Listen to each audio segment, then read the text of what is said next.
台湾新住民关怀总会理事长周满之3年前涉嫌摕中国的钱，伫台湾发展组织进行统战，涉嫌犯着国安法。本地高雄高分院认定罪证不足，判伊无罪。不过检方上诉了后，经一审的时阵呢，这国安局有用公文来回应法院，讲这周满之接触的中国单位拢毋是单纯的民间交流，专案规律来评判，该判周满之8年有期徒刑。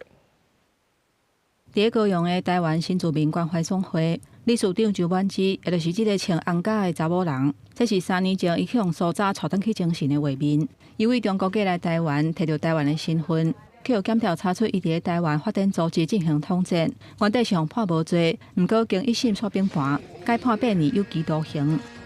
陕西省爱国主义志愿者协会及中国爱国主义志愿者协会。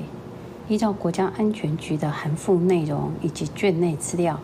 都是依照中共统战系统的政治指令所为，属于受大陆地区官方实质控制之团体。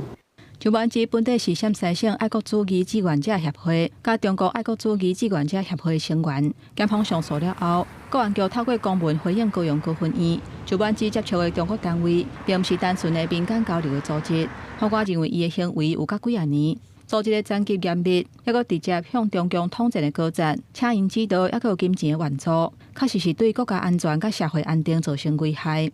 被告利用高雄市新住民姐妹关怀协会、台湾新住民关怀总会，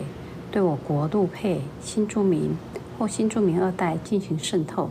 以实质威胁中华民国的存在。应该是有吧，因为他们那天还在这边发便当好像大陆的哦。女生是大陆的啦。20下晡去到协会来查证，铁门锁的内底无半人。打电话给周满之，伊讲话当中感觉会出来伊的委屈，私底下讲无排除会找其他司法的管道来自救，不过拒绝出面对外回应这件代志。记者综合报道。